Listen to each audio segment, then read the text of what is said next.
The sky over Earth changed on a Tuesday morning in June. It started with a strange light that appeared over the Pacific Ocean, a silver glow that spread across the clouds like ink in water. Within hours, every satellite, every telescope, and every radar system on the planet was tracking the same thing. Ships. Hundreds of massive ships descending from the darkness of space, each one larger than any city on Earth.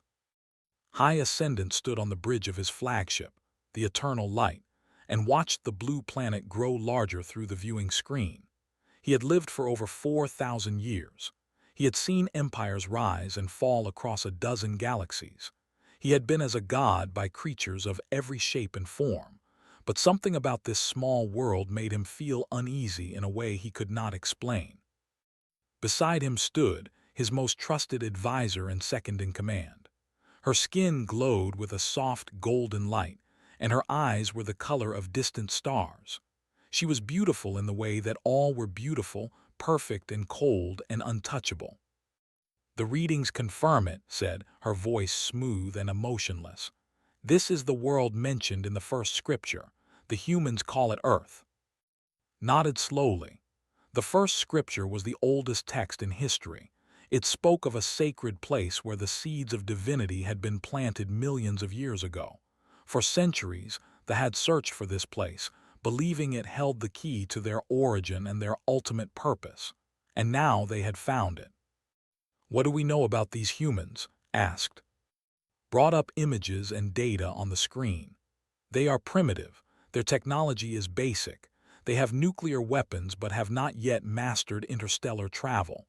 There are short, less than 100 years for most of them. They fight amongst themselves constantly over resources and beliefs." Studied the images of human cities, their vehicles, their weapons. Compared to technology, it was like looking at children playing with sticks and stones. "They are weak," continued.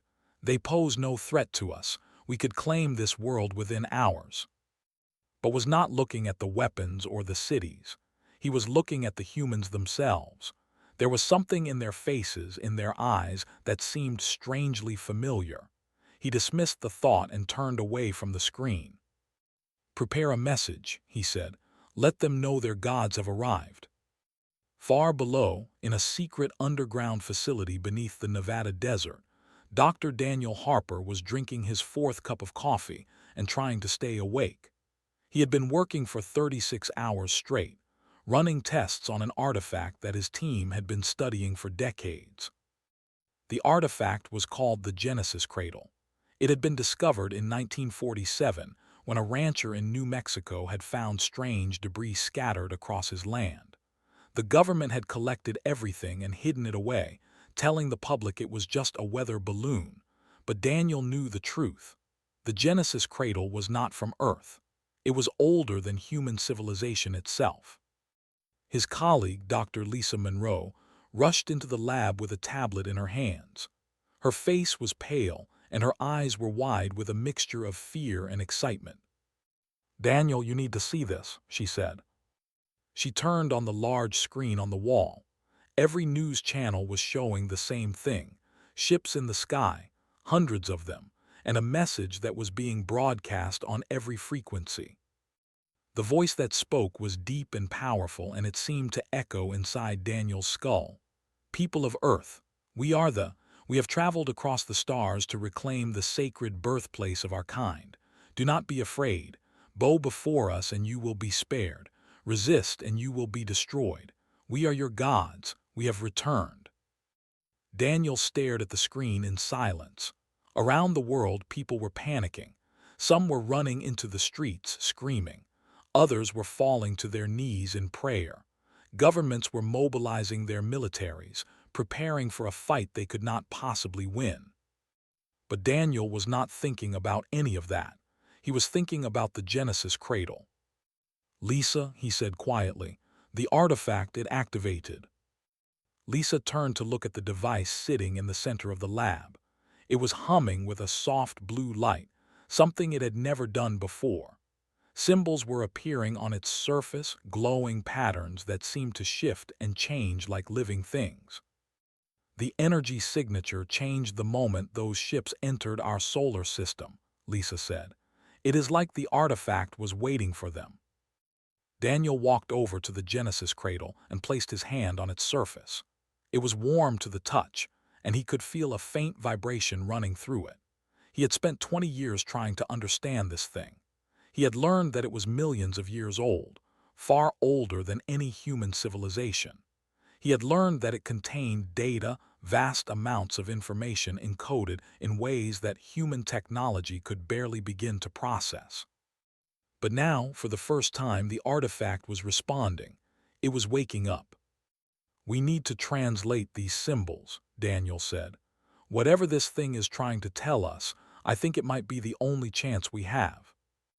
Lisa nodded and began setting up the translation software they had developed over the years. It was slow work, and they did not have much time. Outside, the world was falling apart. General Price arrived at the facility 3 hours later with a team of soldiers and government officials. He was a tall man with gray hair and a face that looked like it had been carved from stone. He had been briefed on the Genesis Cradle project years ago, but he had never believed it would amount to anything. Now he was not so sure. "Tell me you have something," said as he walked into the lab. Daniel looked up from his computer. His eyes were red from lack of sleep, but there was a light in them that had not been there before. "We have something," Daniel said, "but you are not going to believe it." He pointed to the screen, where lines of translated text were slowly appearing. The language was old, older than anything they had ever seen. But it was not alien, it was human. "The artifact was not made by aliens," Daniel said. "It was made by us, by humans, millions of years ago." Stared at him like he had lost his mind. "That is impossible. Humans did not exist millions of years ago." "Not these humans," Lisa said, stepping forward. "But humans did exist. An ancient civilization far more advanced than anything we have today. They built this artifact. They built the Genesis cradle." She paused and looked at the screen, where more text was appearing. "And according to this," she continued, "they also built the—" The room went silent. Outside, the alien ships hung in the sky like silent judges, waiting for humanity to bow before them. But in that small underground lab, the truth was beginning to emerge. The gods had come to Earth looking for answers. They were about to find something they never expected. Their creators were still alive. The translation took 3 days. 3 days while the fleet hung silently in the sky, casting shadows over entire continents. 3 days while governments argued and armies mobilized and ordinary people prayed to whatever gods they believed in. 3 days while Daniel and Lisa barely slept, barely ate, working through every line of ancient text that the Genesis cradle revealed. The story it told was almost too large to comprehend. Millions of years ago, long before the dinosaurs walked the earth, there had been another human civilization. They had risen from the same genetic material that would eventually create modern humans, but they had evolved faster, grown smarter, built technologies that made current human science look like cave drawings. They had conquered disease, extended there, traveled to distant stars. But they had also made a terrible mistake. In their hunger for progress, they had damaged their own planet beyond repair. The atmosphere was poisoned, the oceans were dying, and their population was declining rapidly. They knew they did not have much time left. So they created a plan, a desperate, beautiful, impossible plan. They could not save themselves, but they could save their legacy.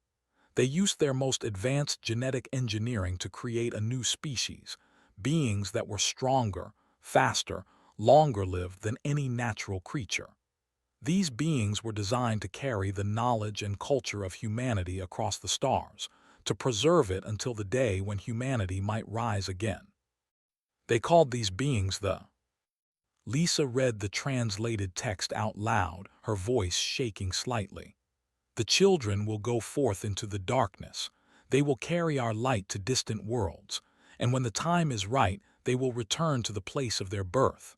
They will find their makers and they will remember. Daniel sat back in his chair and rubbed his eyes. They were supposed to remember, but something went wrong. General Price stood in the corner of the lab, his arms crossed over his chest. He had been listening to everything, and his expression had grown more troubled with each passing hour. "You are telling me," said slowly, "that these aliens, these beings who call themselves gods, are actually just machines built by ancient humans." "Not machines," Lisa corrected. "Living beings, biological constructs with artificial DNA. They were designed to evolve, to grow, to develop their own cultures and societies. But they were also designed to remember their origins.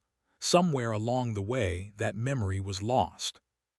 Or suppressed," Daniel added. "Look at this part here." He pointed to a section of the text that described the programming in detail. The ancient humans had built safety measures into their creations, ways to ensure that they would never forget their purpose. But they had also included something else, a warning. "The children may one day believe themselves to be gods," Daniel read. "They may forget their makers and claim dominion over lesser beings. If this happens, the truth must be revealed. The Genesis cradle will awaken when the children return. It will show them what they truly are." Shook his head. "So this artifact is basically a backup drive, a way to remind them that they are not gods." "Exactly," Lisa said. "The ancient humans knew this might happen. They planned for it." Outside the facility, the world was still in chaos. The message had been broadcast again and again, demanding that humanity surrender and accept their divine rule. Some countries had already agreed, their leaders appearing on television to announce their submission to the alien gods. Others were preparing to fight, even though everyone knew it would be useless. But Daniel knew they had another option, a better option. "We have to show them," he said. "We have to show them what we have found." Looked at him like he was crazy. "You want to walk up to beings who think they are gods and tell them they are actually our children. Do you have any idea how they might react to that?" "No," Daniel admitted. "But I know how they will react if we do nothing. They will enslave us. They will destroy everything we have built. The only chance we have is the truth." Lisa nodded in agreement. The Genesis cradle was designed for this exact situation. The ancient humans wanted them to know the truth. They believed that once they remembered their origins, they would return to their original purpose. "And what was that purpose?" asked. "To protect humanity," Lisa said. "To guide us, help us, share their knowledge with us. Not to rule over us, but to stand beside us. They were created out of love, General. The ancient humans loved their children enough to give them the stars." Was silent for a long moment. Then he pulled out his phone and made a call. 20 minutes later, he was on a secure line with the President of the United States. The conversation lasted for hours. Other world leaders were brought in, their faces appearing on screens around the room. There was arguing, shouting, accusations, and fear. But in the end, they all agreed. They had nothing to lose. A message was sent to the flagship, requesting a meeting. The response came within minutes. High Ascendant agreed to meet with Earth's representatives at the United Nations headquarters in New York City. Daniel and Lisa were chosen to present the evidence. They would be joined by Dr. Nancy, a linguist who had spent her career studying ancient languages and had helped verify the translation of the Genesis cradle texts. Together, they would face the beings who believed themselves to be gods. As they prepared to leave the facility, Lisa pulled Daniel aside. "Are you scared?" she asked. Daniel thought about the question. He had spent his entire life studying the unknown, trying to understand things that seemed impossible. He had always believed that knowledge was more powerful than fear. "Yes," he said honestly, "but I am also hopeful. The ancient humans did not create them to be tyrants. They created them to be caretakers. That programming is still inside them somewhere. We just have to help them find it." Lisa smiled, though her eyes were still worried. "And if we fail?" Daniel looked up at the sky, where the silver shapes of the ships were visible even in daylight. "Then at least we tried," he said. "At least we told them the truth. Whatever happens after that is up to them." They boarded a military aircraft and flew toward New York. Behind them, the Genesis cradle continued to glow softly, its ancient message finally delivered after millions of years of silence. The gods were about to learn that they were not gods at all. They were children, lost and forgotten, finally coming home. The United Nations building had never seen a day like this. Soldiers from every major nation lined the streets outside, their weapons pointed at the sky as if they could somehow stop what was coming. Reporters crowded behind barricades, their cameras capturing every moment for a world that watched in terrified silence. And above it all, a single ship descended through the clouds, its silver hull gleaming in the afternoon sun. Daniel stood inside the General Assembly Hall with Lisa and Nancy. They had been given a small table near the front of the room, where they had set up their equipment. The translated texts from the Genesis cradle were loaded onto a secure tablet, ready to be displayed on the massive screens that lined the walls. World leaders filled the seats around them. Presidents, prime ministers, kings, and generals, all of them waiting to see what would happen next. Some of them looked angry, others looked afraid. A few looked like they had already given up hope. The doors at the far end of the hall opened, and High Ascendant entered. He was taller than any human, nearly 8 feet, and his body seemed to glow with an inner light. His robes flowed around him like liquid metal, and his eyes burned with a cold, distant fire. Behind him walked a dozen other, each one more beautiful and terrifying than the last. Walked to the center of the room and stopped. He looked around at the gathered humans with an expression of mild contempt, like a king surveying a room full of insects. "You have requested this meeting," said. His voice filled the hall without any apparent effort, deep and resonant and impossible to ignore. "We have granted it as a gesture of mercy. Speak your piece, and then you will bow before us as all others have done." For a moment, no one moved. The world leaders looked at each other, none of them willing to be the first to speak. Daniel felt his heart pounding in his chest, but he forced himself to step forward. "High Ascendant," Daniel said, his voice steady despite his fear. "We have not come to bow before you. We have come to show you something about your own history." His eyes narrowed. "Our history is written in the stars. We have ruled we have been by civilizations beyond counting. What could you possibly show us that we do not already know?" Lisa stepped forward and activated the display screens. The ancient text from the Genesis cradle appeared, glowing symbols that filled the walls of the hall. "These symbols were found in an artifact on our planet," Lisa said. "An artifact that is millions of years old. It contains a message from an ancient human civilization, a civilization that existed long before the one you see today." Laughed, a cold and mocking sound. "You expect us to believe that your primitive species once had an advanced civilization. This is a pathetic attempt to deceive us."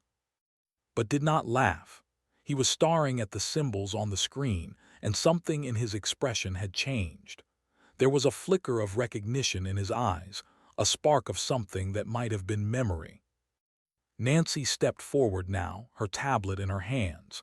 "The language in this text is related to ancient human languages that we still have records of, but more importantly, it contains genetic codes, mathematical sequences, design specifications." She paused and looked directly at. "Design specifications for you," she said, "for the—" The hall erupted in whispers and gasps. The behinds shifted uneasily, their perfect faces showing the first signs of doubt. "This is impossible," said, but her voice had lost some of its confidence. "We are divine beings. We were not created by lesser creatures." Daniel stepped forward again. "The text tells a story. Millions of years ago, humans faced extinction. Their planet was dying and they knew they could not save themselves. So they created something new. They used their most advanced technology to design a new species, one that could survive where they could not, one that could carry their legacy across the stars. He pointed to a section of the text on the screen. They called these beings They were meant to be caretakers, guardians. They were designed to preserve human knowledge and culture until humanity could rise again. They were created with love, with hope, with the dream that one day they would return to their origins and remember who they truly were. Stood in silence, his glowing eyes fixed on the screen. The other looked to him for guidance, but he gave none. He simply stared at the ancient words, and for the first time in his long existence, he felt something he did not recognize. Doubt. "These are lies," said, stepping forward. "This is nothing but a trick designed to confuse us and weaken our resolve. We should destroy this artifact and everyone who has seen it." But raised his hand and fell silent. "No," said quietly, "these symbols, I recognize them." Every eye in the room turned to him. "In our most sacred texts," continued, "there are passages that we have never been able to translate. They are said to be the words of the original creators, the divine beings who gave us life. We have always believed they were gods, beings of pure energy and light." He walked slowly toward the screen, his gaze never leaving the ancient symbols. "But these symbols match. They match exactly." He turned to face Daniel, and for the first time there was no contempt in his eyes. There was only confusion and something that looked almost like fear. "What does the rest of the text say?" asked. Daniel took a deep breath. "It says that you were created to help us, not to rule over us. It says that when you returned to Earth, you were supposed to remember your origins and work alongside humanity as partners. It says that somewhere along the way, you forgot." He paused and met gaze directly. "You are not gods," Daniel said. "You are our children, and we have been waiting for you to come home." The hall fell into complete silence. The world leaders held their breath. They stood frozen, their perfect faces showing emotions they had never experienced before. And High Ascendant, the being who had been as a god for 4,000 years, stood alone in the center of the room. Wondering if everything he had ever believed was a lie, 3 days passed after the confrontation at the United Nations. The fleet remained in orbit, but no more demands were broadcast. No ultimatums were given. The alien ships simply hung in the sky like silent monuments, waiting. Inside the flagship, Eternal Light had locked himself away in his private chambers. He had ordered his scholars to examine the human evidence, to find any flaw, any mistake, anything that would prove the primitive creatures wrong. But with each passing hour, the truth became harder to deny. The genetic codes matched. The mathematical sequences aligned perfectly with biology. The design specifications described systems that existed inside every body, systems they had always believed were gifts from the divine. But now they knew the truth. Those systems had been engineered, built, programmed by humans. Entered the council chamber where the 12 highest ascendants had gathered. She had spent the last 3 days trying to find evidence that would disprove the human claims. She had found nothing. "The analysis is complete," she reported, her voice flat and emotionless. "The artifact the humans call the Genesis Cradle is authentic. Its age has been at over 4 million years. The genetic information it contains is identical to our own base structure." One of the elder ascendants slammed his fist on the table. "This cannot be true. We have ruled as gods we have been by countless civilizations. Our entire existence cannot be built on a lie." "And yet it appears that it is," said another ascendant, her voice heavy with grief. "We were created. We were designed. Everything we believed about our divine origin was false." The chamber erupted in argument. Some ascendants demanded that they destroy the evidence and continue as before. Others called for immediate withdrawal from Earth. A few simply sat in silence, their ancient eyes empty and lost. "Through it all," said nothing. He sat at the head of the table, staring at a projection of the Genesis cradle text, reading the words of his creators over and over again. The children will carry our light to distant worlds, and when the time is right, they will return to the place of their birth. They will find their makers, and they will remember. Remember. Closed his eyes, and for the first time in 4,000 years, he allowed himself to search his own memories. Not the memories of battles and conquests, but deeper memories. Older memories. Fragments that he had always dismissed as dreams or errors.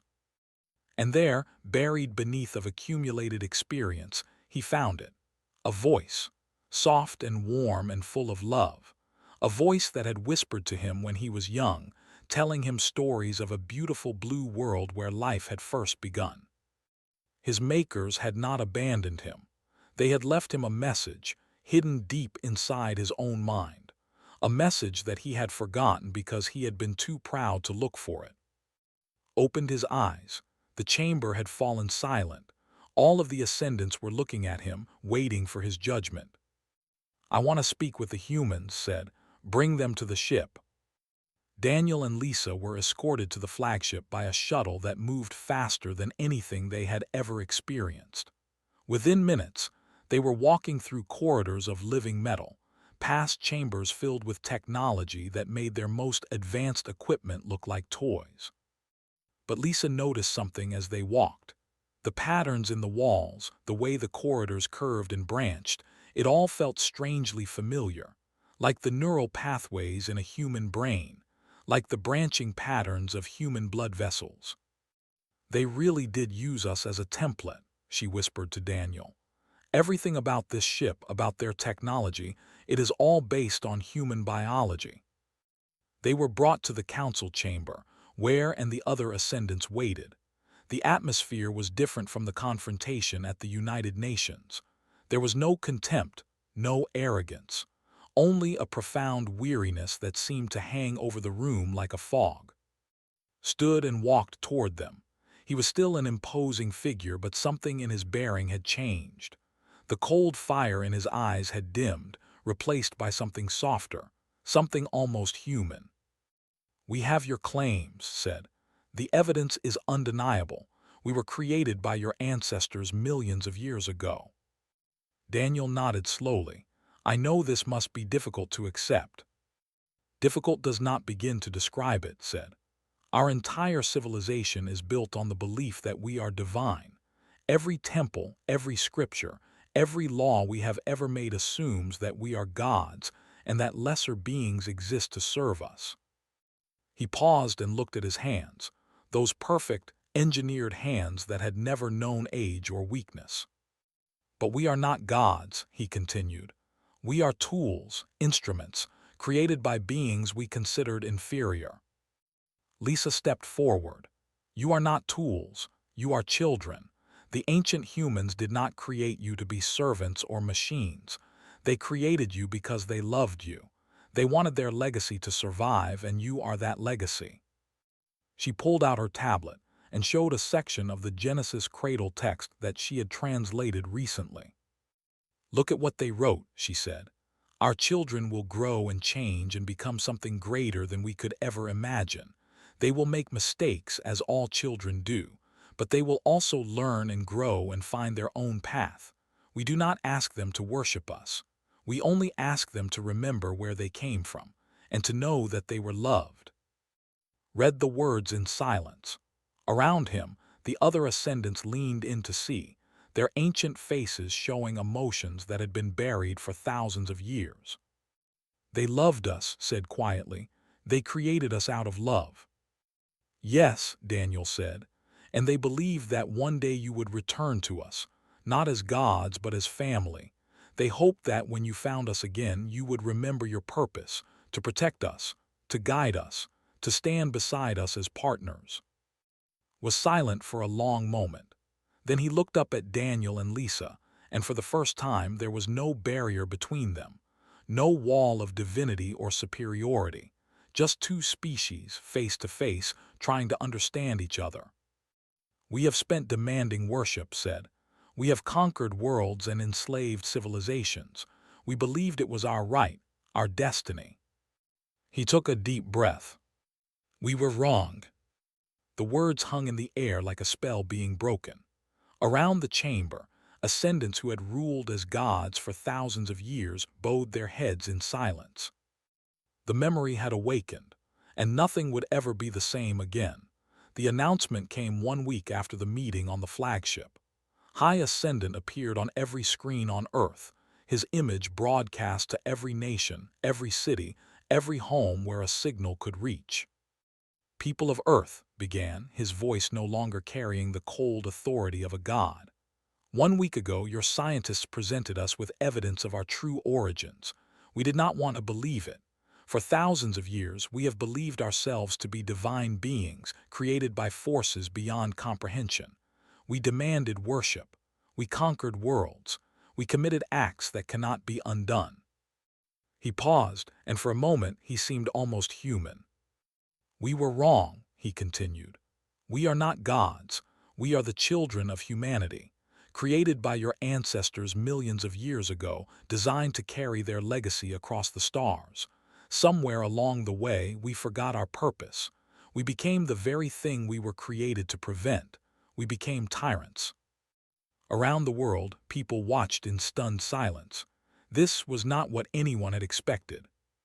"We cannot undo the harm we have caused," said, "but we can choose a different path going forward. From this day on, the fleet will not demand your worship or your submission. Instead, we offer our hand in partnership. We have knowledge and technology that can help your world. We have the experience of to share. And you have something we had lost, a connection to our origins, a reminder of who we truly are." He bowed his head slightly. "We have come home, and we hope you will accept us, not as gods but as family." The broadcast ended and the world erupted into chaos of a different kind. Not fear this time, but hope, debate, possibility. Not everyone accepted the offer. Some people refused to believe that the aliens could change. Some governments remained suspicious, keeping their weapons ready and their borders closed. And among themselves, there were those who could not accept the truth. A faction led by Rejected's decision. She gathered those who still believed in their divine right and departed for the far reaches of the galaxy, vowing never to bow before their creators. Nearly a third of the fleet left with her, their silver ships vanishing into the darkness of space. But the rest stayed. Over the following months, the remaining began sharing their knowledge with humanity. Medical technologies that could cure diseases that had plagued Earth for centuries were adapted for human use. Energy systems that could power entire cities without pollution were constructed in partnership with human engineers. Scientists from both species worked together, combining ancient archives with modern human innovation. Daniel and Lisa became the leaders of the first joint research team. They worked alongside scholars to translate more of the Genesis Cradle archives, uncovering details about the ancient human civilization that had created everything. It was slow work, but every discovery brought new understanding. "They were remarkable," Lisa said one evening, reading through a newly translated section. "The ancient humans, I mean. They knew they were dying, but instead of giving up, they created something beautiful. They gave their children the stars." Daniel nodded, looking out the window of their research station at the ship hovering in the distance. "And now those children have come back. I wonder what they would think if they could see this." "I think they would be proud," Lisa said. "Not just of them, but of us. We could have rejected them. We could have chosen fear and hatred. Instead, we chose to welcome them home." 20 years passed.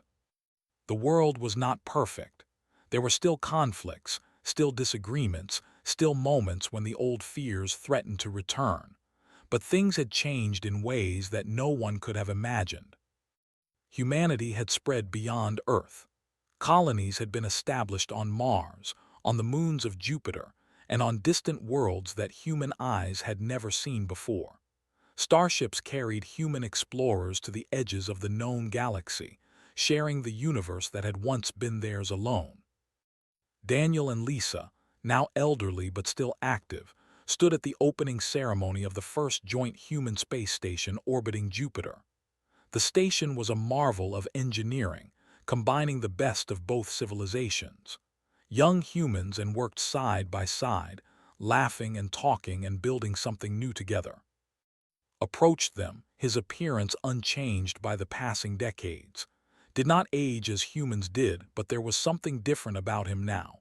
A warmth in his eyes that had not been there before, a gentleness in his movements. "Dr. Harper," Dr. Monroe said, inclining his head in greeting. "I wanted to thank you both." Daniel smiled. "Thank us for what?" "For showing us who we truly are," said. "When we first came to Earth, we saw only a primitive species to be conquered. We could not imagine that you had anything to teach us. We were blind." He looked out at the station, at the humans and working together. "You gave us something we had lost," he continued. "A sense of purpose. For thousands of years, we demanded worship because we believed we deserved it. We thought that being powerful made us worthy of praise. But true worth does not come from power. It comes from what you do with that power." Lisa reached out and touched his arm, a gesture that would have been unthinkable 20 years ago. "The ancient humans created you out of love. They wanted you to be happy, to grow, to become something greater than they could imagine. I think you have finally become what they hoped you would be." Was silent for a moment. Then he smiled, a rare and beautiful expression on his ancient face. "We spent searching for meaning," he said. "We conquered worlds, built empires, demanded that entire civilizations worship us as gods. And in the end, the meaning we were looking for was here all along, on a small blue planet, waiting for us to remember." He looked at Daniel and Lisa with eyes that had seen thousands of years, but were seeing something new. "We are not gods," said. "We are children, and we have finally come home." The station hummed with life around them. Somewhere in the archives, the Genesis cradle rested in a place of honor, its ancient message finally understood after millions of years. And across the galaxy, on worlds that the ancient humans had never dreamed of, new stories were being written. Stories of partnership instead of conquest, of family instead of worship, of two civilizations, separated by millions of years and billions of miles, finally finding each other again. The gods had come to Earth looking for power. Instead, they had found something far more valuable. They had found home,